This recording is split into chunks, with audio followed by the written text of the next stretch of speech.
जय जय श्री सीताराम, जय हनुमान, जय गुरुदेव भगवान, जय बाबा बैजनाथ, जय माँ जगदम्बे, हर हर गंगे माँ गंगे, श्री सीताराम।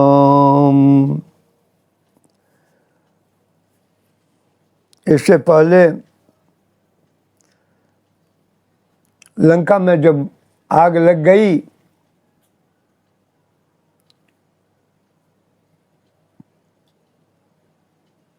तो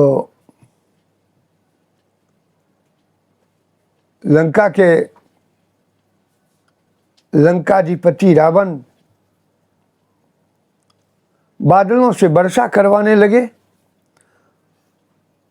और वर्षा से आग बुझना चाहिए, बल्कि वह वर्षा भी घी और तेल का काम करने लगा, अर्थात आग को प्रज्वलित करने लगा। वर्षा पड़ने से आग बुझती, वैसा नहीं हुआ। इसी पर मैं वर्षा जब होने लगी तो हनुमान जी कुछ चिंतित हो गए।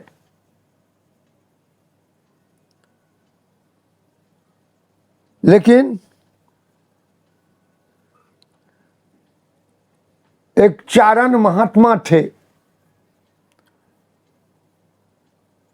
चारण महात्मा की शुभ वाणी सुनकर उनकी सारी चिंताएं दूर हो गई। महात्मा चारण कह रहे थे, जय पवन पुत्र श्री हनुमान जी, सोने की लंका में आग लगाकर बड़े दुस्साहस का काम किया है।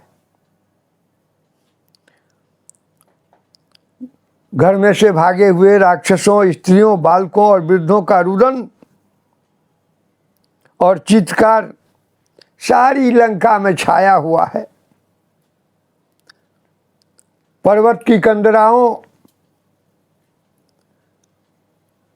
अटारियों, परकोटों, सैन्य स्थलों, गुप्तागारों और नगर के प्रमुख द्वारों सहित समूची लंका जलकर राख हो गई। किंतु अत्यंत आश्चर्य की बात है कि श्री राम वल्लभा सीता पर आंच तक नहीं आई।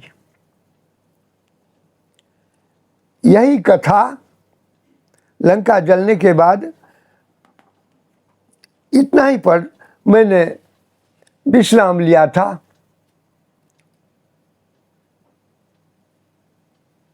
मेरी हमेशा से स्थिति रहते आई है कि हम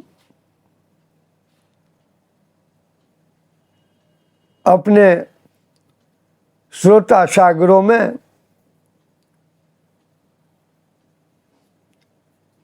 इस नदी की धारा को ऐसे प्रविष्ट करावें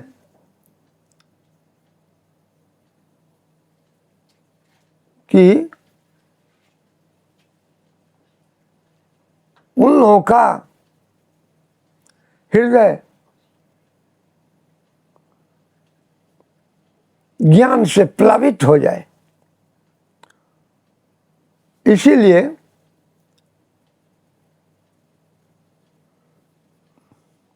मैं तो छोटी नदी की धारा हूँ, इसीलिए छोटे छोटे खंडों में।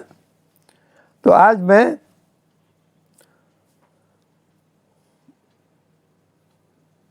हनुमान जी लंका से अशोक वाटिका में सीता जी से विदा लेने के लिए जाएंगे।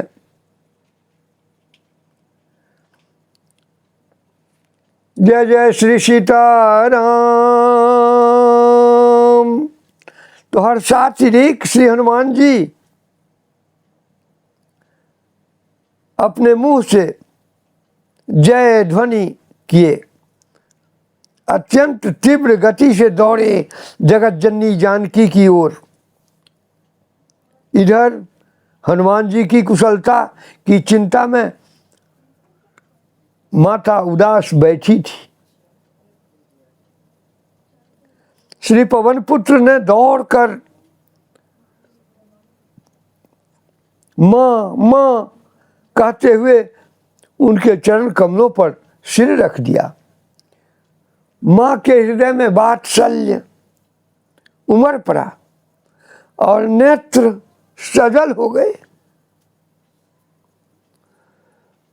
उन्होंने परम भाग्यवान श्री हनुमान जी के मस्तक पर अपना अभयद कर कमल रख दिया। अतिशय स्नेह से माता जानकी ने पूछा, बेटा तुझे सकुशल देखकर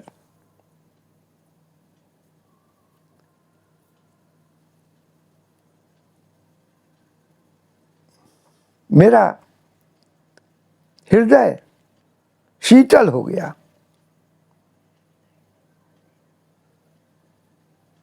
मन हल्का हो गया। तेरा कोई अंग तो जला नहीं। श्री पवन नंदन तो माता का सहज स्नेह पाकर पुलकित हो गए थे। उन्होंने कहा, माँ जब आपका परम पावन अभयद कर कमल मेरे मस्तक पर है, तब त्रिभुवन में मेरा बाल भी वांका कैसे हो सकता है। आपकी दया से मेरे यहाँ आने के उद्देश्य की भी पूरी हो गई। मैंने आपके चरणों का दर्शन प्राप्त कर लिया। लंका के रहस्य एवं राक्षसों की शक्ति से मैं परिचित हो गया। साथ ही यहाँ के प्रत्येक स्थल को मैंने अच्छी प्रकार से देख लिया। अब आप कृपा पूर्वक मुझे आज्ञा प्रदान करें, जिससे मैं प्रभु के चरणों में पहुंचकर आपका संदेश उन्हें सुना दूं और सर्वसमर्थ करुणानिधान यथाशीघ्र लंका में प्रवेश करके इन क्रूरतम असुरों का संहार करें। माता वैदेही के नेत्र बरस पड़े। उन्होंने अत्यंत व्यथा से कहा, बेटा तुम्हारे यहाँ आने से मुझे सहारा मिल गया था, अब तुम भी जा रहे हो। तुम्हारे चले जाने के बाद मेरे लिए फिर वही दुख, उसी दुख के दिन और दुख की रात्रियां होगी। पर यदि तुम थक गए हो तो एक दिन यहाँ किसी गुप्त स्थान में ठहर जाओ। आज विश्राम करके कल चले जाना।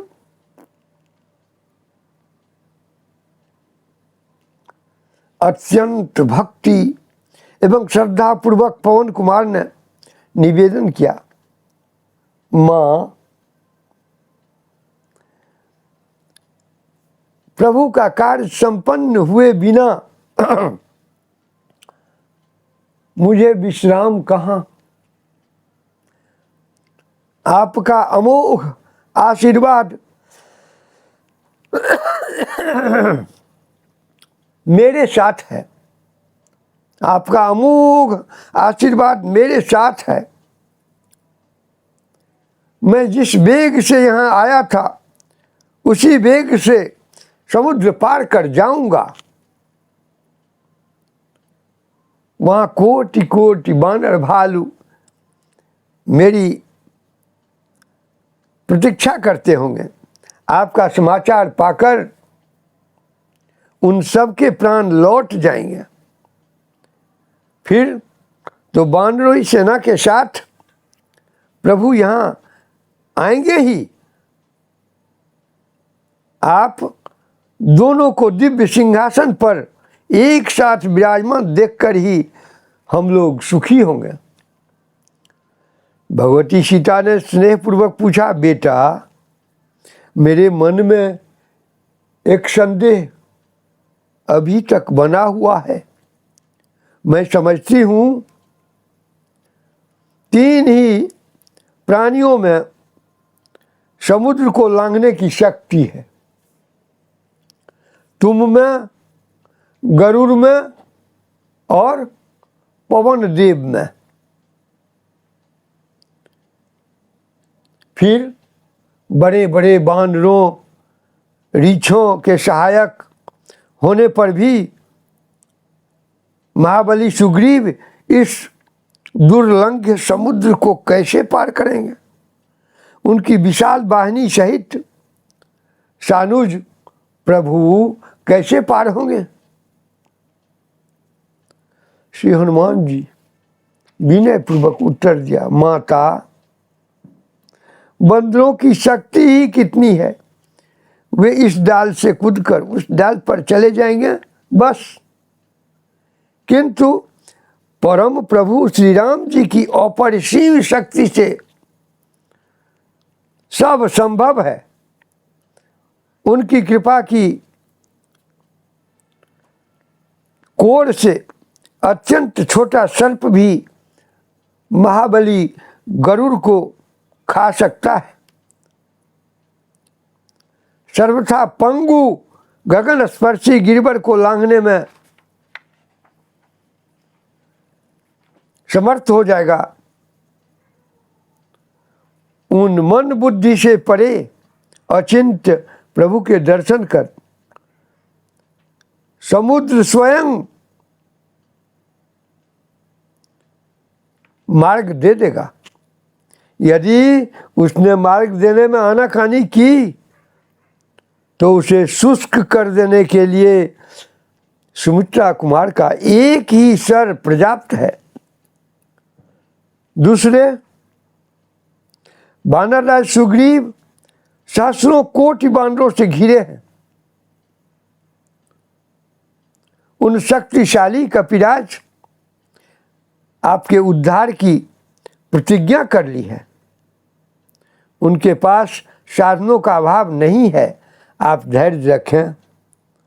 अब मेरे स्वामी यहाँ यथाशीघ्र पहुँचकर आपका उद्धार करेंगे। श्री अंजनानंद वर्धन के उत्तर से माता को संतोष हुआ। उन्होंने अवरुद्ध कंठ से श्री हनुमान जी से कहा, बेटा मुझे प्रभु के चरणों में मेरा प्रणाम निवेदन कर उन्हें मेरी दयनीय स्थिति बता देना और उनसे मेरी ओर से बद्धांजलि प्रार्थना करना कि वे तुरंत आए। मैं प्रतिक्षण उन्हीं की प्रतीक्षा करती हुई जी रही हूँ। अवधि समाप्त होने पर मेरे प्राण नहीं टिक सकेंगे। दुखिनी माता के नेत्रों से आंसू बहते जा रहे थे। उन्हें पोंछ पोंछ कर वे धैर्यपूर्वक अपने प्राणनाथ के लिए संदेश दे रही थी। बेटा मेरे प्रिय देवर लखनलाल से कहना कि मुझसे अपराध हो गया, वे मुझे क्षमा कर दें। मेरा आशीर्वाद उन्हें देना।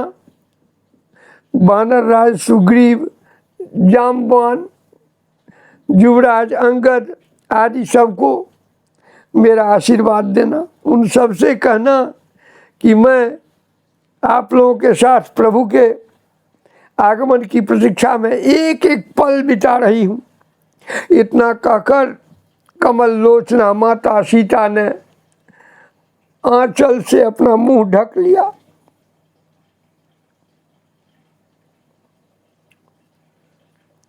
माता की यह विवश अवस्था देखकर महावीर श्री हनुमान जी का धैर्य जाता रहा। वे भी फफक फफक कर रो पड़े। बड़ी कठिनाई से बोल सके, माँ आप धैर्य धारण कीजिए, मेरे पहुँचते ही प्रभु यहाँ के लिए प्रस्थित हो जाएंगे। कुछ रुक कर धैर्यपूर्वक श्री हनुमान जी ने कहा, माता प्रभु ने जैसे आपके लिए अपनी मुद्रिका भेजी थी, उसी प्रकार आप भी मुझे अपना कोई चिन्ह दे दें जिसे मैं प्रभु को दिखा सकूं। माता सीता ने अपने केश पास से चूड़ामणि निकाला और उसे पवन कुमार को देते हुए कहा, बेटा इससे आर्यपुत्र और लक्ष्मण तुम्हारा विश्वास कर सकेंगे। उनके विश्वास के लिए मैं तुम्हें एक बात और बतला देती हूँ। तुम मेरे प्राण धन से निवेदन कर देना। चित्रकूट पर्वत की बात है। एक दिन मेरे जीवन सर्वस्व एकांत में मेरी गोद में सिर रखे सो रहे थे। उसी समय इंद्रपुत्र जयंत काक वेश में वहाँ आया और मांस के लोभ से उसने मेरे पैर के लाल लाल अंगूठे को अपनी तीखी चोंच तथा पंजों से फाड़ डाला। निद्रा से उठते ही स्वामी ने मेरे पैर का अंगूठा देखा तो व्याकुल होकर उन्होंने पूछा, प्रिय यह किस दुष्ट की करनी है? और उसी समय उन्होंने सामने रक्त से सनी चोंच वाले काक को बार बार मेरी ओर आते देखा। फिर क्या था, क्रुद्ध प्रभु ने एक तृण उठाया और उस पर दिव्यास्त्र का प्रयोग करके उस प्रज्वलित अस्त्र को लीला से ही उस कौवे की ओर फेंक दिया।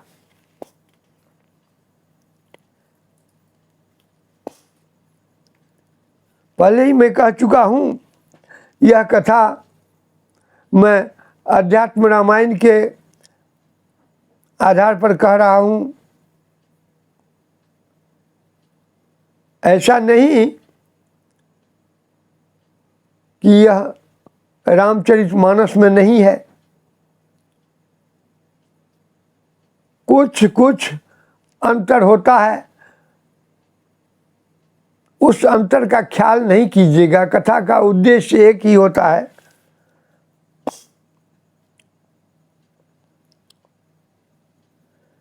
रामचरितमानस से सुनिए।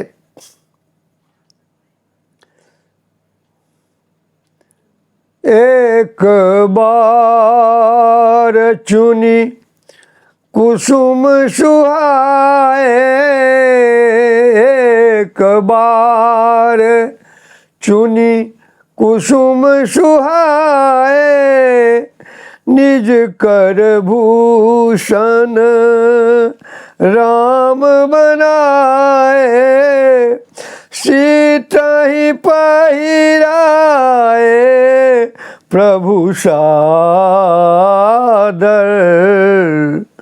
बैठे फटिक शिला पर सुंदर, सुरपति सुत धरि बायस वैसा, सठ चाहत रघुपति बल देखा, जिमि पिपीलिका सागर चाहा, जिमि पिपीली का सागर चाहा, महामंद मते पावन चाहा।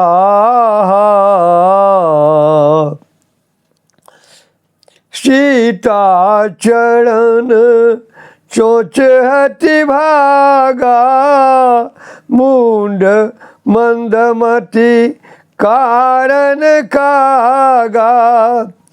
चला रुधिर रघुनायक जाना, सीक धनुष सायक संधाना।